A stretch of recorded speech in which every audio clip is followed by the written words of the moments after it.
Hi, I'm Lou, another episode of My Car Story. I'm here with Mike and Mike Anderson, father and son team, and we're here at the Muscle Car and Corvette National in Rosemont, Illinois. Come on down, you want to see some of these cars. And I'm going to grab the cameras, I usually do, and I'll take Mike, come with me and tell me, what did you bring here today? Well, I brought a 1964 Ford Galaxie 500XL Convertible. It's a R-code car that had the 427 with dual quad carburetor. Now tell me, well, come on back with me. Beautiful car, first of all. Well, thank you. I'm getting confused where to even start. How long have you had it? I've had this car a little over 25 years.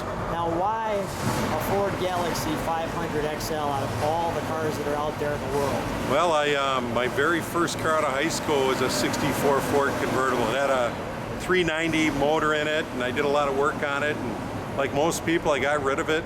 And I always knew that they built a 427 car, and frankly looked for many, many years to find one, and found this one out of Odessa, Texas. Odessa, Texas. And I don't know if you can see that, but there's a little Ford emblem right there. Yep. In these headlights.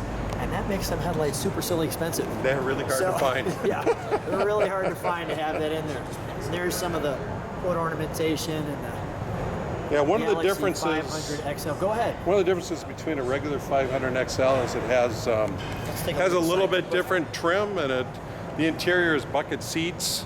So there's there was a host of differences between the normal 500 and the XL. And the R-code, I'm guessing, is a 4-speed? It's a 4-speed car. Did all R-codes have 4-speeds? They did. They did. Okay. And actually the wheels there are 15-inch wheels. They were Kelsey Hayes 15 by 5.5 inch, and by the way, those are kind of difficult to find too these days. And the hubcaps that you have here were actually the same ones that were on a 1956 Mercury, and Ford just repurposed them for the 64 Fords. Really? And what is the R? Is the R standing for race? Well, there's been lots of debate about that over the years. Most people believe that's what it's for, but I've never really heard definitively one way or another if that's what it stands for. And that antenna on the trunk is... that was an accessory that you could get, and I'm guessing not many people have that accessory. No, in fact, this car came with that. It actually, when I purchased the car, it came with it, but it was an accessory. They're very hard. By the way, how cool! Yeah, they're very cool. Yeah, very cool. A lot of them are on the side. Yeah, on the sides, one right in the cool. center is pretty cool. Yeah, I'm featuring all of the. That ornament right there you're featuring is actually unique for the XL. On the insert in the center, you've seen a lot of reproduction ones that have the gold. The original one was actually the silver in the center here. Got it. We're going to take an overall look at the back of the car. And you guys are from where? We're from Shoreview, Minnesota.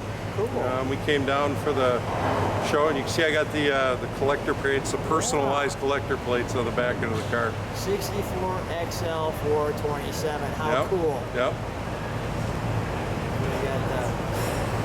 This car's just wrapped up. It's almost been a 10-year restoration. Long stories like most of them, but got waylaid a few times, and the car literally just was finished here in the last month or so. Well, it was just in time for the Muscle Car Show. Yep. And we're glad it's here. Let's take a look at the interior.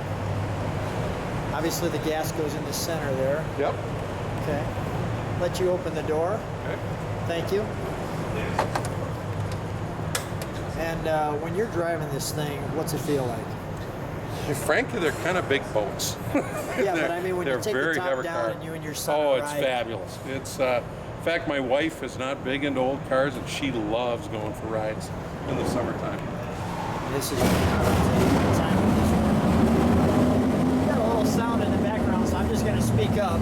No problem. We got lots of room in this car, and I'm guessing that's a speaker in the center there. Yep, speaker in the back, and there's actually a little switch underneath the dash. This car also has an AM/FM radio that came with it from 1964.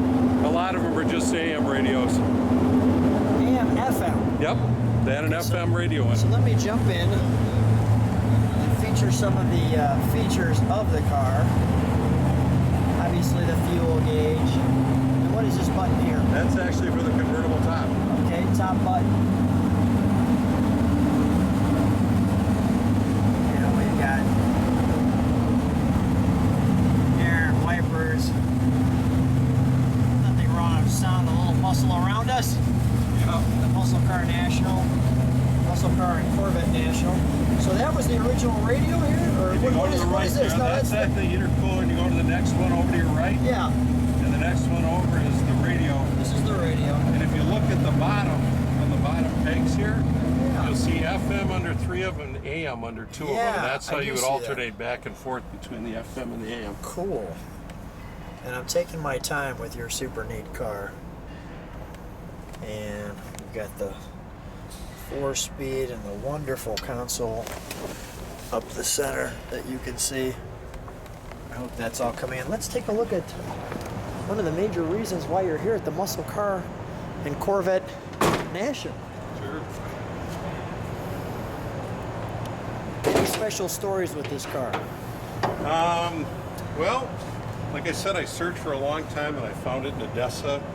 And unfortunately, the gentleman that had the car for sale for a long time was divorced and needed to get rid of it. And so I actually found the car. It was in okay shape at the time. It really hadn't been driven in 10 years. So everything needed to be refreshed and redone. But